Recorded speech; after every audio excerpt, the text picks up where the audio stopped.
Halo Terus Me People, perkenalkan saya Alfewati Santika dari Divisi Marketing Communication PT Raja Sukses Propertindo. Di video pembelajar minggu kali ini saya akan membahas topik terkait dengan kreatif yang produktif.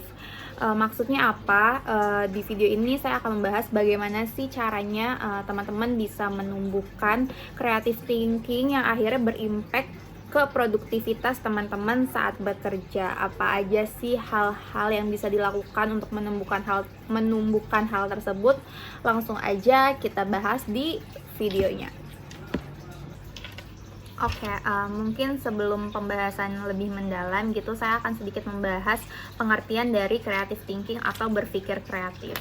Creative thinking adalah kemampuan seseorang untuk bisa menghasilkan ide-ide baru atau ide-ide yang berbeda atau ide-ide yang inovatif yang dapat membantu seseorang tersebut untuk bisa memecahkan masalah atau mencapai tujuan yang diinginkan gitu. Creative thinking melibatkan pemikiran divergent dan convergent gitu, yaitu kemampuan untuk bisa menghasilkan banyak ide dan kemudian bisa memilih ide yang terbaik dari listing tersebut gitu.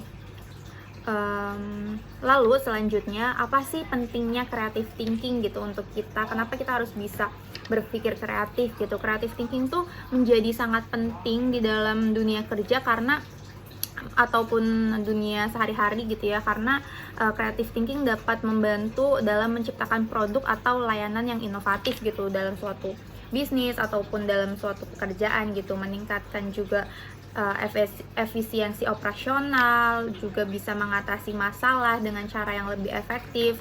Sedangkan pentingnya creative thinking di dalam kehidupan sehari-hari adalah dapat membantu menyelesaikan masalah yang kompleks, terus juga meningkatkan kreativitas dan juga meningkatkan kualitas hidup secara keseluruhan gitu.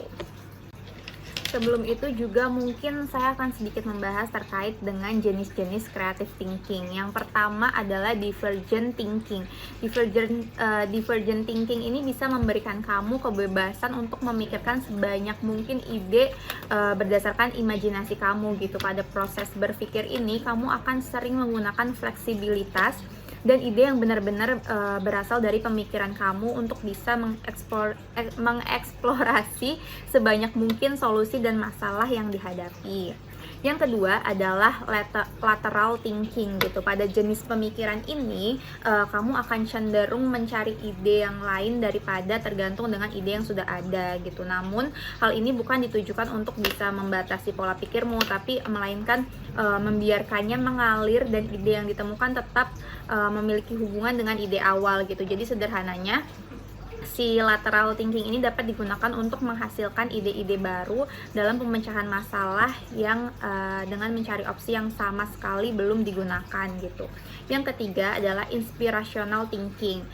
Sama dengan namanya gitu, jenis pemikiran ini sangat berkaitan dengan inspirasi gitu. Inspirasi ini bisa berasal dari mana aja, baik dari imajinasi ataupun sesuatu yang kamu lihat gitu. Hal ini bisa menimbulkan inovasi untuk menjadi solusi untuk masalah yang sedang kamu hadapi gitu. Di samping itu, si inspirasi ini dapat juga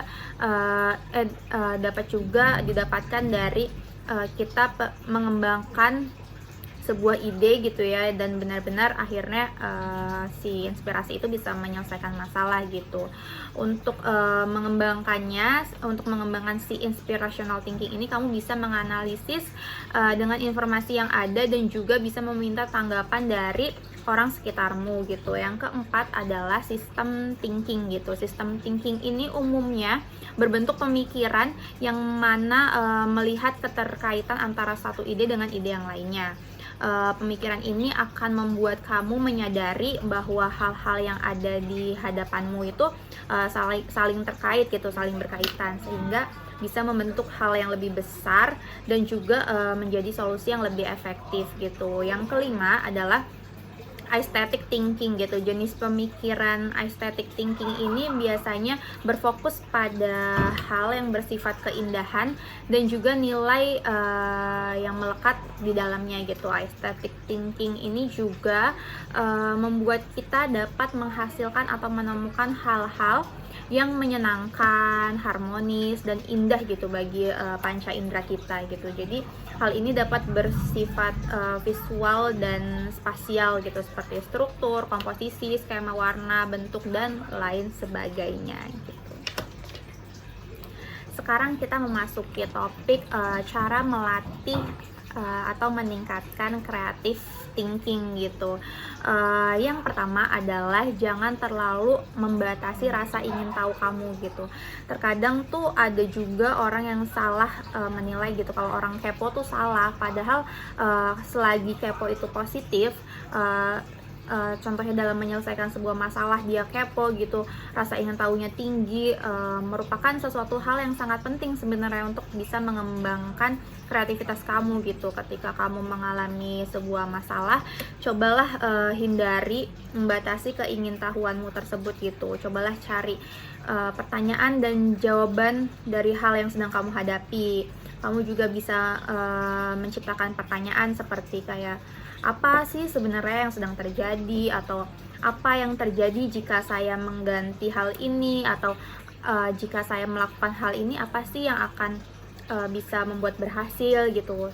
Terus juga bisa dengan apakah cara ini bisa menghasilkan dampak yang positif atau dampak yang negatif dan lain sebagainya gitu. Intinya kalian bisa membuat pertanyaan yang kalian tanyakan kepada diri kalian sendiri gitu. Yang kedua, biasakan. Oke, berikut pembahasan saya terkait creative thinking. Mungkin selanjutnya akan dilanjut part bagaimana sih cara yang bisa kita lakukan untuk menumbuhkan creative thinking. Kurang lebihnya mohon maaf. Wassalamualaikum warahmatullahi wabarakatuh.